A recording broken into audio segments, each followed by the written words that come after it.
Hey everybody, and welcome to Geeksvana Live. Thank you very much for joining us this evening. So we've got a very quick show this evening to update you on something which is really important, especially for UK drone flyers who use DJI drones, in particular, the camera drones products. But first of all, I just wanted to say thank you very, very much to everybody, especially the more recent subscribers who've been finding us recently. The subs have been flying up at the moment, which is fantastic. Thank you. And I just want to say thank you very much for helping the channel reach 30,000 subscribers recently. It's absolutely incredible. It's an incredible feeling, and I really, really appreciate the support, especially our channel members, who I can see a lot of you in the chat as well. And we have a special announcement regarding channel members coming up tomorrow, which in fact the channel members already know about, but there we go. But thank you. I really do appreciate it from the bottom of my heart. So today we're going to be talking about the DJI Fly app, as I mentioned, and in particular the flight map and something important that's missing, in particular for UK flyers. We've been discussing airspace over the last couple of weeks, quite a bit, in fact, including a more detailed teardown of some of the recent important changes for UK drone airspace in my last live with Graham in particular. You can go back and watch that on the channel. It'll be down there somewhere. So I realize we have had a little focus on this lately, but today's topic is an important one. So a bit of focus on one of the areas in particular, because it's something which people have been emailing me on fairly regularly. As regular viewers of Geeksvana will know, the UK has just rolled out more than 120 new flight restriction zones around locations such as prisons and young offenders institutions, etc. Now, these flight restrictions are a little bit different from other permanent zones, as they are basically unique shapes. We pull a little map up here. You can see the one here for Manchester, formed from the minimum distances required from boundary points. Now, again, as regular viewers will also know, DJI has changed how it deals with geofencing in the UK and in the EU. This means that even airport FRZs are now warning areas rather than actually requiring the drone pilot to go through the now old hat DJI unlock process to allow the aircraft to fly. But at least you do get some kind of warning when you're in those kind of FRZ areas, which in turn will prompt you to check the airspace restrictions in more detail. This means it's even more important now, really actually vital, because as you can see, if I come across to the map here and pop across to the DJI GeoZone information, you can see there actually that the same area, the map for DJI is completely clear. But as you can see here on the Drone Assist backed dronesafetymap.com from Altitude Angel, you can see obviously there is that unusually shaped one there, which is covering a decent chunk of residential area there if you're flying your drone around there. So this means it's even more important, really, actually, in my opinion, vital, that you check the airspace with one of the services providing reliable data and don't go by the app whatsoever. It's always been the case that you shouldn't really trust the app from the DJI Airspace app as such, but it's even more vital now. My suggestion would be to ensure that it's one of those that's utilizing the Altitude Angel service, which is this mapping service here that you can see on screen, which you can access via dronesafetymap.com from a desktop, which is what this map is. It's a really nice version of it, actually. But in terms of apps, etc., we're talking about something like Drone Assist or the signed-in version of Drone Scene. Both of those will provide you exactly what you need. The only official map or true map of permanent drone flight restrictions in the UK is the NATS UAS restriction map. But apps like Drone Assist also give you a wealth of information on temporary restrictions, NOTAM warnings, and much more, such as ground hazards and even information on things like triple SIs. So it's, in my opinion, really useful, especially something like Drone Assist, where you don't even, you don't even have to sign in. It's an app on your phone. So yes, if you want the deeper dive stuff, Drone Scene's very good as well. It takes a few seconds to check your flight is good, so do go on these apps, and that, in my opinion, will obviously increase your confidence to be able to fly your drone. One of the reasons why I'm issuing this warning to my audience today is the nature of enforcement in terms of these new flight restriction zones around prisons, etc. The issue of contraband coming into prisons via drone is seen as a very hot topic at the moment. Now, you can debate whether or not how many times it's actually happening, how the issue is compared to, is this actually an issue, or is this something which is being overplayed by authorities, etc. We can debate that till the cows come home, and we can even, I'm happy to have a show just on that at some point, because it is an interesting topic in terms of how authorities see flight restriction zones, etc., and how they treat us as a drone community. But you are almost guaranteed to find active enforcement of the FRZs by prison security, backed up by the police, because it is such a hot topic at the moment. This could take the form of counter-drone technology, tracking drone use. DJI drones in particular are pretty simple to track these days. So it's likely if you fly within these zones that you'll get a visit and potentially find yourself in trouble. As these restrictions are new, unusually shaped from the circular shapes that we know and are used with things like NOTAMs and aerodromes, it is vital that you check one of the reliable apps before you fly.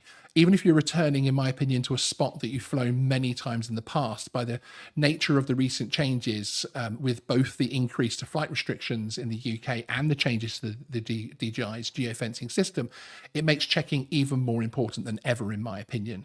Now, if you've got any questions on this, please do let me know in the comments below if you're watching the replay, and I will try to answer them before as quickly as I can. Now, before we head over to the live chat, just a quick word on our planned show for tomorrow. Graham will be joining me for a live Q&A, answering your questions about anything drone related, frankly. We'll also be discussing our new membership platform, which is called Geeksvana Raw, which some of our new members have already been enjoying. There's already videos, there's an exclusive live stream, there's a video already uploaded on there as well. And we've actually just released this evening an interview with Ken Heron, he of YouTube fame as well. And we've got very exciting videos pretty much coming up every day for the next week or so, actually. We'll be discussing that as well in more detail. So join us tomorrow evening for that one at 7 p.m. UK time, or obviously catch the replay if you can't make it now. So if you're new and you want to get reminded for that show, then do hit the subscribe button. And of course, I would also appreciate it if you wouldn't mind hitting that like button as well, as it does. It helps the channel, but it also actually makes me smile, which, hey, isn't that worth it, frankly? So let's head over to the chat and see what people are saying on this particular story. Let's have a quick look here. So yes, Killer B, actually, you raised a point just before the show started, which was fairly interesting, which was you were saying that you know of an auditor who claims he's within his rights to fly a drone if the Fly app lets him, which is just crazy, really. It's crazy from the point of view that actually you could still technically find yourself in trouble if you've checked the app, etc., and that type of thing, and something. I mean, an example is the chap in New Zealand who checked apps and then flew, and the court were actually you should have taken what's going on around you and the live data, etc., more into account. Now, it's obviously in New Zealand, not here in the UK, but that kind of thing could happen here under UK law as well. But certainly you're going to be obviously giving yourself the best possible chance if you are checking the apps, etc. And to say that if the Fly app lets you take off, then you're okay. Yeah, I can understand why you would point that out, because it's absolutely crazy. Clive Clark Watson, good to see you. Hello, everyone. Thinking of getting a Sky Exxon 8K drone. Are they any good? Let's have a quick look. Do you know, I've actually never heard of it. I'm not sure if that's is that one of the, as I would call them, drone, Amazon style drones, one of the ones that no, okay, you can see it here. It's yeah, I've actually never seen it. So I personally don't have any kind of experience with it at all. Looking at its listing on Amazon, in fact, it looks to be one of the cheap GPS style drones, one of the ones that's sort of made to look like one of the Mavic style drones. Let me pull it up here, actually. But yeah, I'm not entirely sure that kind of product is, in my opinion, you're going to find probably quality issues with it, if that makes sense. I know I bang on about DJI drones way too much, but on the camera drone side of things, you really can't go wrong. And if you get something like the DJI Mini SE, it's a cheap way of getting into it, basically. Bill Walton, one of our channel members. Good to see you, Bill. Sean, why don't the UK, EU, and USA petition DJI to update the app so it boots to disabled and then can be turned on by the operator? How do you mean? Why would you want that to happen, Bill? I don't understand that. So why don't the UK, EU, and USA petition DJI to update the app so that it boots to disabled and then can be turned on by the operator? Okay, yeah. Do you mean the FRZs? Let me know on that one. CJ Drone Photography. Sean, the background looks great. Is that your front room? No, this is actually our studios. And in actual fact, just before this, I used my Samsung Galaxy S23 Ultra to record a behind the scenes members video, actually. And I can see you've got the member, one of the member of icons after your name. So I'm uploading that this evening, actually. So you'll actually be able to see it behind the scenes. And because obviously you guys only ever get to see this side on the live streams in particular, I've actually shown everything that's over here to all of our tech that we use, etc. So it's actually good timing for you to bring that up. John Burns, why doesn't Drone Assist remember I want ground hazards turned off when I zoom in? Every time I use it, I have to zoom in, then go to advanced settings and turn ground hazards off. Very annoying. Yeah, that would be annoying. I find personally that both on the desktop and the app version, the options that I choose stay. So I'm not sure why that's happened, but that would be extremely annoying. Especially the one thing I used to have happen, John, for me is actually the CTRs used to keep turning back on, which I found very frustrating because obviously I would assume because I've turned CTRs off, I think, oh crikey, what's that there? So, yeah, no problem, Clive. Yeah, CJ Drone Photography would be hesitant to buy anything non-DJI, buy cheap, buy twice, and it's frustrating because it is true, and you know, to me, you almost aren't getting the full enjoyment of using a camera drone. The Ottels are okay. The small Ottels are okay as well if you can get hold of one. They're not bad, the very recent models, but yeah, as CJ Drone is saying there, but buy cheap, buy twice with drones in particular. William Jenkins, it would be great to have an international reliable map that all drone pilots around the world can use that's actually accurate, like Drone Assist as Iceland, for example. I don't think have an FRZ map. Yeah, it's really interesting actually, because one of the reasons why DJI have changed their geofencing for the EU and UK is because there's now a requirement for each of the member states to actually have a geo zone, basically. Now, if you go to the Geeksvana YouTube channel, which is obviously a channel I highly recommend, I'm hoping it doesn't start screaming in the background. No, it didn't. We do have a video on EU flights, and it gives you, it's actually called use this one link to fly your drone anywhere in the EU. And there is a link in there, which I'm going to open up and pop across to here. Look at me being all interactive this evening. Bear with me. There we go. And pull that up.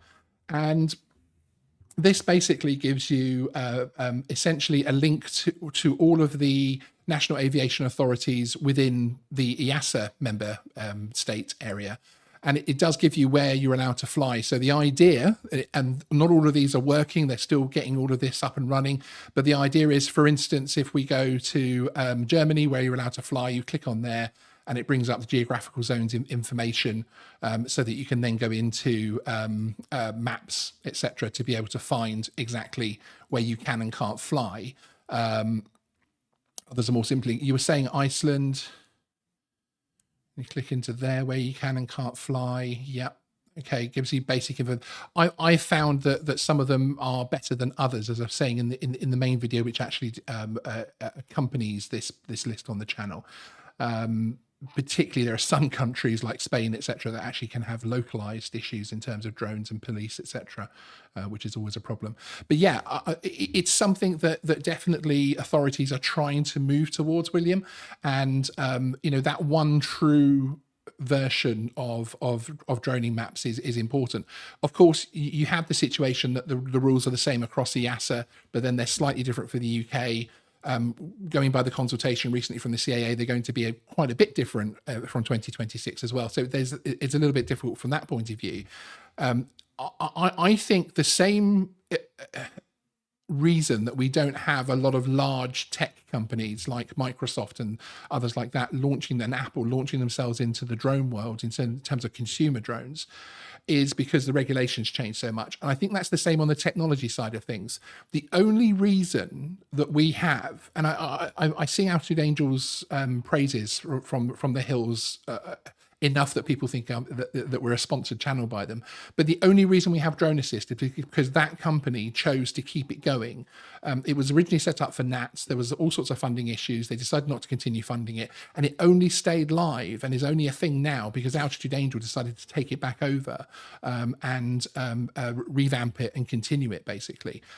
So yeah, if it was down to government, down to regulated, we wouldn't have that one map beyond the permanent FRZ map, which is the NATS FRZ map. So yeah, it isn't something which has been there. And I think, again, because regulation changes so much, I just don't think many tech companies want to make these maps, want to make these apps, etc., because suddenly something will change and what they're doing will be completely out of date, if that makes sense. So yeah. Another trucking channel, good to see you. Amok Time Flies, member for 8 months, and I think you've actually just upgraded to the Raw Plus, haven't you? Which is fantastic. So you're going to be able to join the monthly viewer meetups, which is the video meetups, and also going to be able to call in on our upcoming live shows where we're going to have callers calling in. That's reserved for Raw Plus members and above, which will be fun. And as he says here, don't spend $6,000 on expensive photography equipment. Oh no, it's happened again. Whoops, yes. We have to stop ourselves with tech sometimes, and I really do have to stop myself sometimes. CJ, drone photography, perhaps for FPV somewhat different, but I've spoken to some who say they've bought a drone and it crashed or it didn't last, no surprises, cheap drones, non-DJI, etc. Just saying, yeah, absolutely, 100% there. Yeah, PG, oh yeah, no, oh, muted, yes, sorry, yes. I was just stepped away there while I was finding the website. Too true. South Coast Drones UK, great info, thank you. £2 super chat, thank you, I really appreciate it. Okay, so there we go. Lambo drives. Sean never appearing in the same studio twice anymore. Yeah, we do change things around a lot. In actual fact, and this is probably a boring thing for most of you, but this square studio, we've got a smaller studio next door, which is the grey background, and then the other half of that is now storage shelves, which is particularly helpful. We do have a studio tour coming up for members very soon, and this room, which is one of our client rooms, so we film a lot of client production work in here, so we change this around. In fact, this the thinking monkey on the wall here was actually for a client project, and I've actually just decided to keep it for a little while, as was the orange wall. Wasn't something which is obviously not within our branding colors, etc.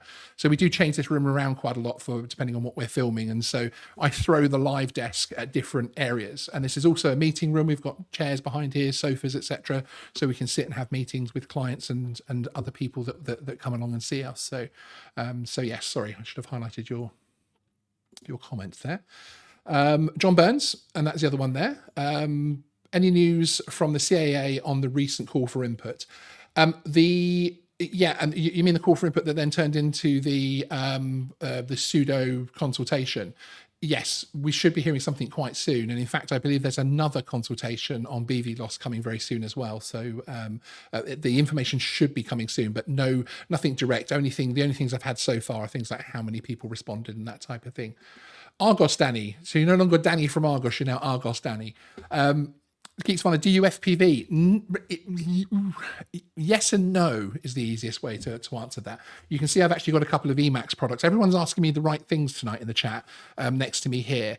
The extent of my FPVing is the original DJI FPV drone, the Potato or POS, depending on what you call it. I have flown that a good amount and still fly it, although not much in manual mode.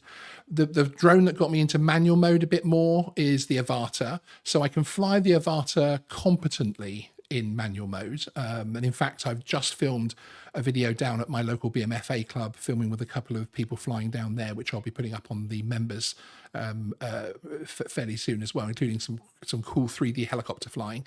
But actually, Emacs have just sent me these, which I've been playing with. Actually, I was flying this little Whoop just before FPV Lite, at least it's in acro, and actually they've also just sent me this tiny Hawk 3 Plus HD Freestyle, which is basically one of their newer products released a few months ago without the prop guards, etc. It's one of their little freestyle drones, basically. So I'm doing a little video on these, and then I'm going to be giving them away on the channel. So that's a long answer from that point. Excellent. Okay. Oh, great. Excellent. Thank you. OG Ray Plays was saying he's just Googled how to fly with VLOS, and I was watching your vids and you're live. Yes, it's very handy that they tell you, isn't it, that they tell you the person's also live, which is always good fun. Excellent. Okay, well, that was it. I wanted this one to be a short one. I've already been on for 20 minutes. CJ Drone Photography. The ginger bearded guy from the CAA seems to be hiding. Why isn't he still online and helping us? It seemed that he was going to be a common feature and attempt to help us. It's a really interesting story, actually. And if you want me to tell you the story quickly for 3 minutes, it's nothing to do with this video. So people that are watching this for the title, hopefully have on the replay have stopped by now. But actually, it's a really interesting one, this, because we were actually due to record with Callum on BVLOS, on another topic entirely. And because lots of questions came up over that Christmas period regarding CAP documents and all sorts of other, and the AMC and all sorts of other things, he very kindly, actually, I think it was very kind of him, basically found all that information out. A lot of that information he was passing on wasn't his direct side of things. We do have an interview, or an interview indeed, and also the talk that Mark Worry from the CAA gave on our members channel as well more recently. But I haven't really been doing the CAA interview bits in the same way. We've been gaining lots of information and they're still very, very open with us in terms of what's going on. But to me, I feel like I don't know how to describe this. And you know, I really appreciate the fact that they've been on the channel, and the police come on the channel, everybody comes on the channel. But with the CAA stuff in particular, they're not going to say anything dramatic, you know. So it's either me on camera letting them talk, which is how I do it, and people aren't happy with that from the point of view that it looks like I'm just a yes man, basically, type of thing. Or it turns out to be some kind of Jeremy Paxman thing with me sort of pushing and still not getting any answers. So what I prefer to do now are the videos that you see on the channel these days, which is getting the information from the CAA, presenting it to you in terms of this is what they have said. So a bit like my sub 250 gram video that's just been on, rules video, it's got in there the traffic light system for VLOS. So this is what the CAA says, this is what my interpretation of legislation is, etc. And I find that's a better mix and perhaps more valuable than just having someone on for the sake of it. It's kind of like one of those sort of politician type of things, if you know what I mean. It's a bit, yeah. So yeah, and in actual fact, if you are interested in hearing more from Callum, there is if you're signed up to Skywise, or if you're on Twitter following the CAA, they've just released today a podcast which I've just listened to, which is Callum talking about BVLOS and a particular side of it in terms of the CAA's future policy on it, which is I believe they mentioned the podcast is about to come to consultation as well, which is exciting. So yes, that was a very long answer to your question, but there we go. Excellent. All right, well, that's it. So again, just remember, if you are out flying your DJI drone at the moment, try to ensure that you see the fact that things like prisons are not showing up on there. And please make sure you check via the apps, because these are geo zones, which were these are new FRZs, which are high on the priority list in terms of enforcement, and you are likely to get your collar felt for flying in them. You won't necessarily get in trouble, you know, if you're flying on the edge of it, but in error, etc. You know, we don't see too many pilots being fined for nonsense in this country, in my opinion. So the enforcement level seems to be at a reasonable level.